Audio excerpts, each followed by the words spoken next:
Bom dia, queridos, graça e paz do Senhor.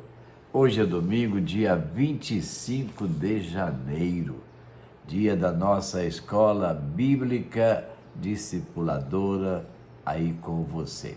Levando até você mais um estudo da nossa revista Palavra e Vida, uma revista especial preparada pela Convenção Batista Fluminense para cada um de nós, para que nós pudéssemos estudar um pouco mais da Bíblia, sobre as histórias da Bíblia, sobre os ensinamentos da Bíblia.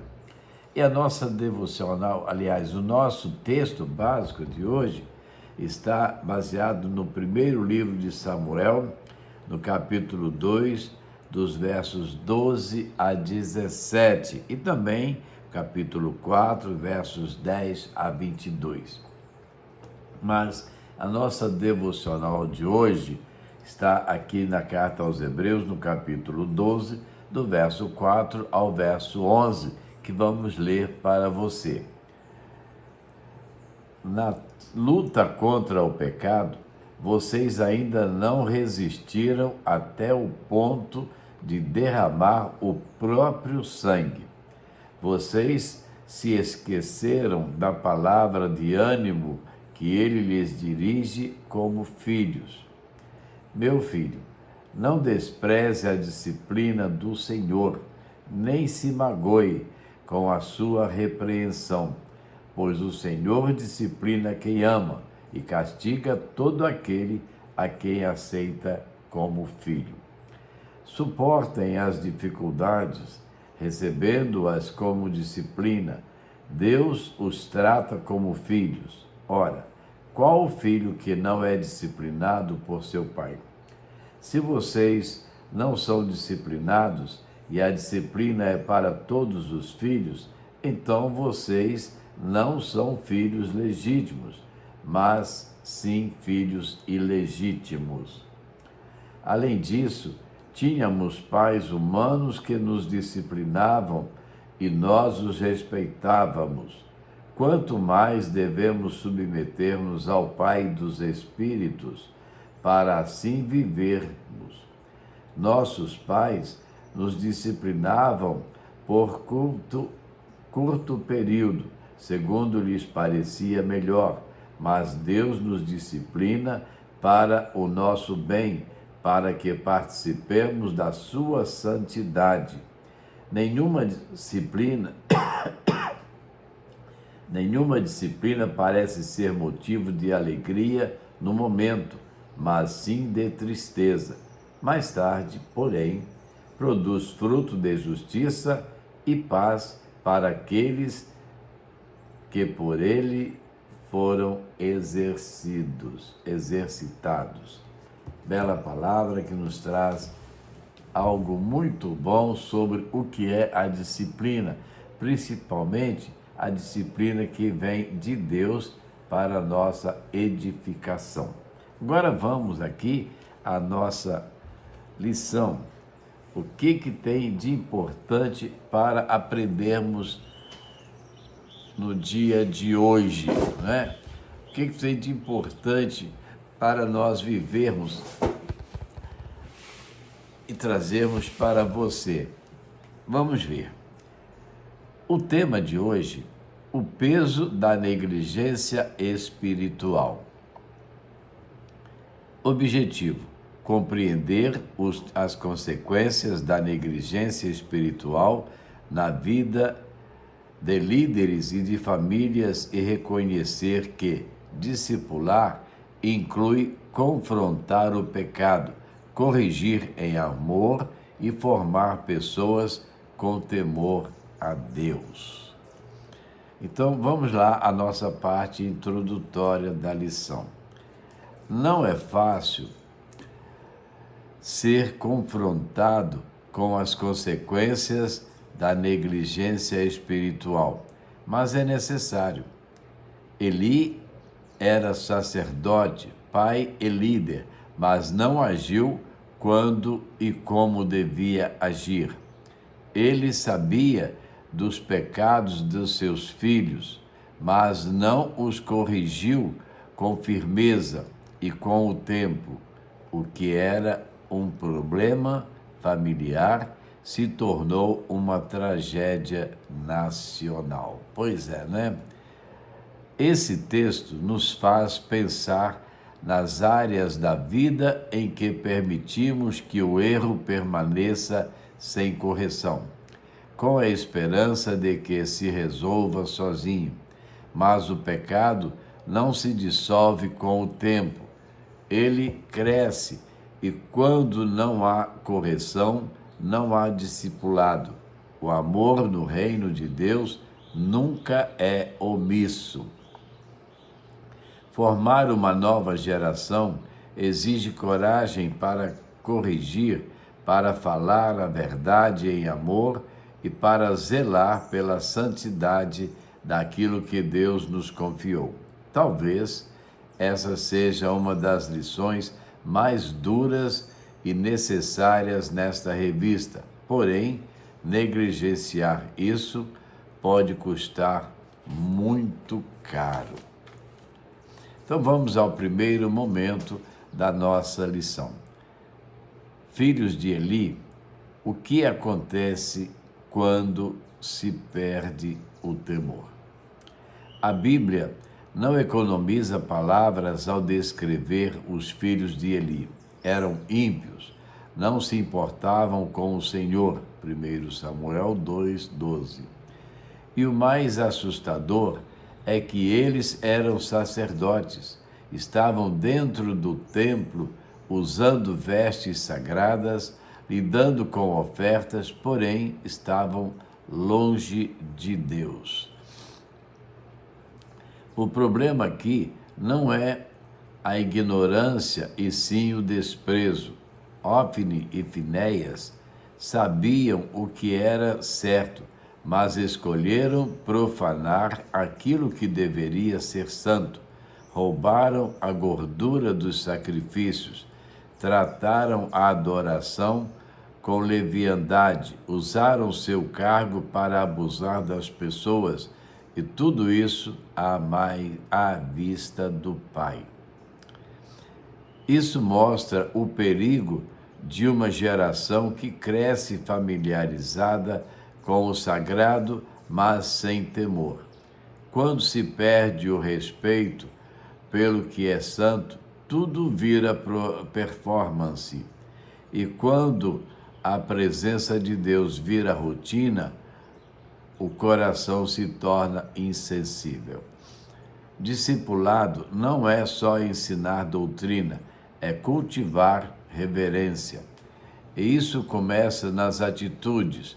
O modo como tratamos a Bíblia, o culto, a oração, o serviço, tudo comunica algo para quem está nos observando. Se tratarmos as coisas de Deus como comuns, estamos discipulando com negligência. Então vamos ver mais um pouquinho desse primeiro momento. Confesso que esse texto me confronta. Já me peguei fazendo as coisas de Deus no automático, mas a pergunta que fica é: temos ensinado aos que estão ao nosso redor a temer o Senhor ou só a frequentar ambientes religiosos? Estamos ensinando a vida cristã ou estamos apenas felizes porque as pessoas estão presentes? Estamos falando de amor a Deus ou estamos apenas deixando as coisas acontecerem?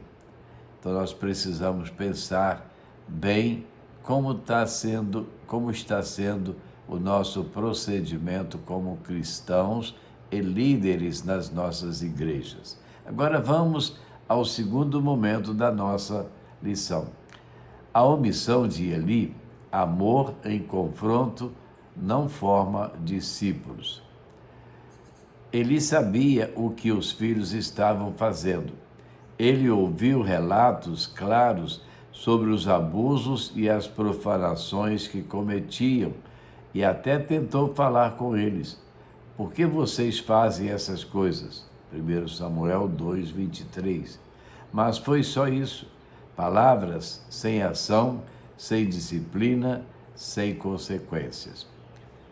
Eli os amava, disso não temos dúvida, mas confundiu o amor com passividade.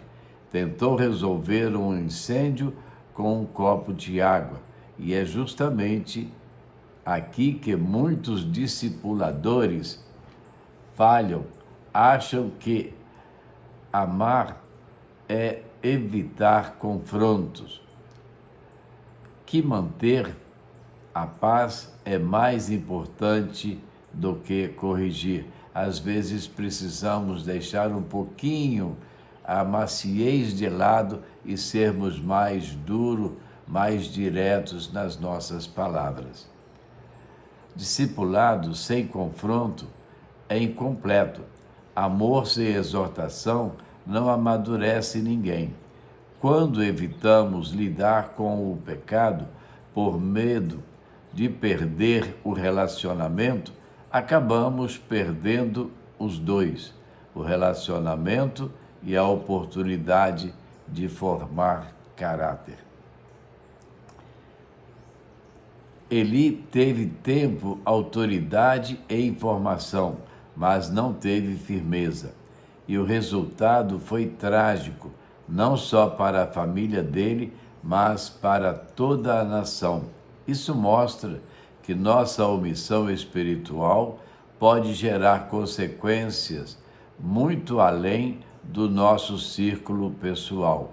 Então, aqui, como igreja do Senhor, nós às vezes somos bonzinhos demais, às vezes nós amaciamos, às vezes nós passamos as mãos, às vezes nós deixamos para lá, e isso acaba prejudicando não só as pessoas, mas toda a igreja e todo o reino. A nossa igreja, a igreja do Senhor, pode ficar mal vista pela comunidade, porque às vezes somos maleáveis demais. Eli teve tempo, autoridade e informação, mas não teve firmeza, né? Então, isso aí é uma coisa que nós precisamos mudar nas nossas maneiras de agir, muitas vezes dentro das nossas próprias casas, com os nossos próprios filhos e familiares. Se você é pai, mãe, líder, discipulador, deve lembrar que corrigir é amar. Corrigir com firmeza, com mansidão, com verdade. Ninguém gosta de confronto. Eu também não gosto, mas às vezes é exatamente isso que salvará alguém do abismo. A geração que vem depois de nós precisa de pais e líderes que não se omitam, que amem o suficiente para falar a verdade, mesmo quando ela doer. Então, vamos pensar um pouquinho. Deus age com cada um de nós com firmeza. Deus quer que nós sejamos também assim firmes nas nossas palavras, nas nossas maneiras de agir. Então nós precisamos ser imitadores de Deus, como Paulo diz, né? Sede meus imitadores, como eu sou de Cristo. Não, Paulo, vou fazer igual Paulo fazia, porque eu gostava do jeito de Paulo fazer. Não, você não tem que gostar do jeito de A nem de B. Você tem que gostar do jeito de Deus agir nas nossas vidas. Terceiro momento, o custo da negligência espiritual. O fim dessa história é tão pesado quanto simbólico.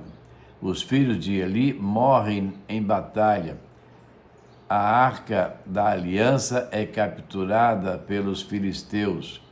E ao saber da notícia, Eli cai da cadeira, quebra o pescoço e morre. Mas o que mais impressiona é o que acontece logo em seguida. Nasce uma criança e sua mãe a chama de Icabode, que significa a glória se foi de Israel. 1 Samuel 4:21. Esse nome resume tudo quando o pecado é tolerado e a santidade é negligenciada. A glória vai embora. O povo perdeu a arca, mas antes disso já havia perdido a consciência da presença de Deus. E isso é o mais trágico. A glória partiu e quase ninguém percebeu. Discipulado também é zelar pela presença, é cultivar ambientes onde Deus se sinta honrado, onde a glória não seja tratada com descuido. Eli perdeu esse senso. Seus filhos brincaram com o sagrado.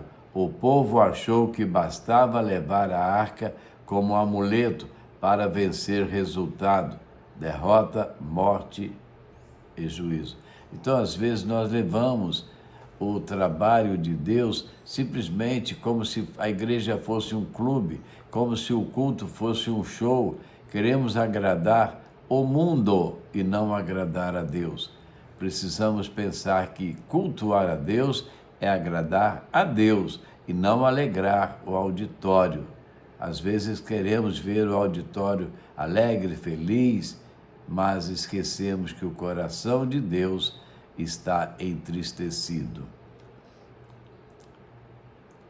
A pergunta que esse texto grita é: e se a glória partisse da nossa vida, da nossa casa, da nossa igreja? Nós notaríamos? Às vezes as nossas igrejas estão decaindo, perdendo o brilho que vem de Cristo, porque nós estamos refletindo como se fosse um espelho ofuscado pela luz, como se fosse um espelho manchado pela sujeira, pela poeira. Precisamos, sim, agir com seriedade nas coisas de Deus. Deus não se retira por capricho, ele se retira quando é deixado de lado. E quando isso acontece, o discipulado vira só rotina religiosa, sem vida, sem poder e sem transformação. Olha só a nossa responsabilidade como servos de Deus e líderes em nossas igrejas. Nós não podemos transformar o culto de cada momento numa rotina. Cumprir a minha missão. Esses dias um rapaz conversou comigo, disse: eu vou cuidar da igreja cedo, começar bem o dia. Ótimo. Dali a pouco ele passou por mim, diz: estou voltando da igreja, já cumpri o meu papel. Ou seja, já fui. Agora o dia todo é meu para eu fazer o que eu quiser. Não é assim. A nossa vida, ela tem um compromisso com Deus.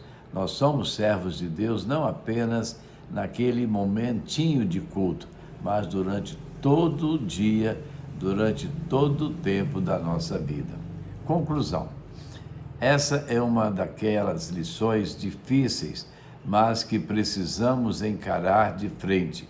A história de Eli e seus filhos não é só um alerta, é um espelho. Mostra o que acontece quando o temor de Deus é deixado de lado e quando o discipulado é negligenciado em nome de uma paz superficial. Eli era sacerdote, conhecia Deus, mas falhou justamente no ponto mais sensível, a responsabilidade de corrigir e formar com verdade.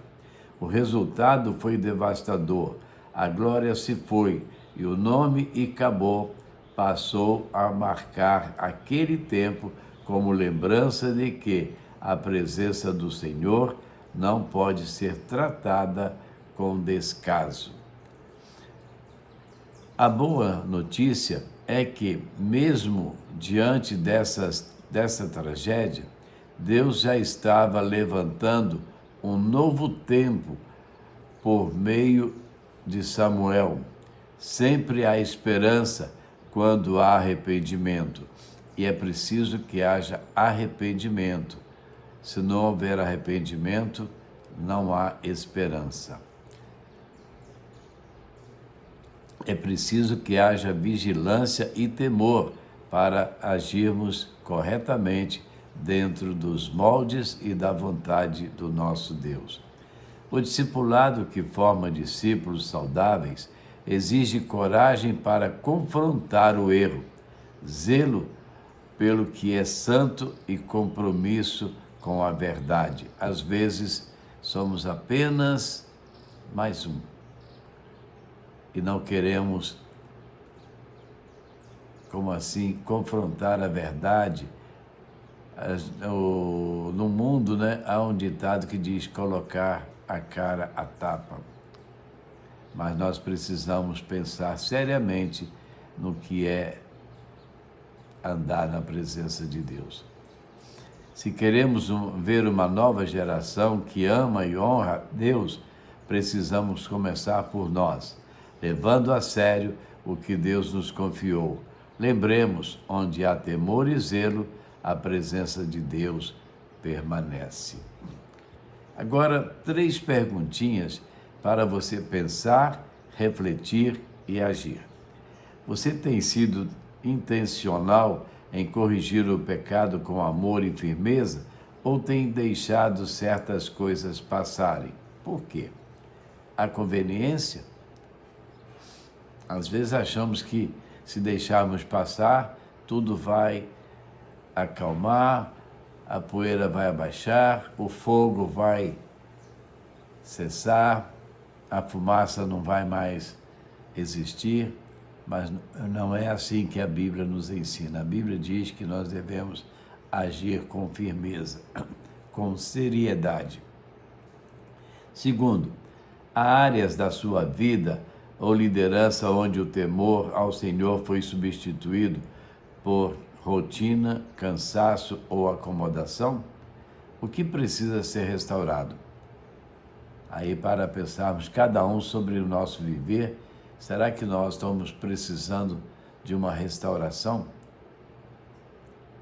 Terceiro e último, se a presença de Deus diminuísse em sua vida, casa ou ministério, você perceberia? O que você pode fazer para cultivar a glória do Senhor com mais reverência? O que nós estamos fazendo? Estamos apenas levando o barco? Ou estamos deixando o barco ser levado pela onda? Ou estamos buscando andar no caminho certo, seguindo a bússola que é a palavra de Deus? Lição boa, não é mesmo? Nos traz confrontos, ensinamentos e aprendizados. Vamos orar, vamos falar com Deus? Nosso Deus e Pai, muito obrigado, Senhor, por mais esta lição, por mais um domingo, mais uma oportunidade de estarmos na Tua presença, aprendendo, ó Deus, dos Teus ensinamentos. Que nós possamos ver diante desses erros aqui apresentados, buscar uma vida mais correta diante do Senhor, falarmos mais a verdade, vivermos mais a santidade e estarmos sempre no caminho certo, para que aqueles que nos seguem possam também trilhar o seu caminho com segurança, não apenas levando a coisa, mas vivendo a santidade. Ajuda-nos, ó Deus, a sermos servos mais fiéis, mais observadores do que é certo, ó Deus. Ajuda-nos a caminhar com segurança. Ajuda-nos a ser mais compromissados com as coisas do Senhor. Queremos te pedir a Deus pelas nossas famílias, por toda a extensão das nossas famílias, que haja mais seriedade no viver cristão, que haja mais esperança, mais busca da verdade e andar no caminho da verdade, ó Deus. Te pedimos, Deus, pelos enfermos, te agradecemos, Deus, porque o pastor Moacir foi liberado do hospital, teve alta, está em casa. Te pedimos pela irmã Cassir, pela Ruth, toda a família, que tenham sabedoria, ó Deus, vinda do Senhor para cuidar dele nesses momentos ainda de convalescência. Ó Deus, ajuda-nos nas nossas responsabilidades. Te pedimos, Deus, conforto para os enlutados e, ó Deus, aqueles que esperam no Senhor, que confiam no Senhor, possam alcançar, ó Deus, a resposta que estão buscando no Senhor para o seu viver cristão. Usa-nos, ó Deus, para a tua honra e para a tua glória, para que o teu nome seja visto, reconhecido e santificado. Esta é a nossa oração que fazemos agradecidos no nome de Jesus. Amém. Vamos mais uma melodia. Falando de santidade, esse hino diz: não sei porquê. Não sei porquê o amor de Deus é tão grande se a minha vida é tão negligente. Pensemos, será que Deus está nos dando alguma oportunidade? Deus está nos ensinando alguma coisa que não estamos aprendendo? Será que Ele está dizendo, mude o caminho que você está trilhando?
Não sei porquê, mas Deus sabe de todas as coisas.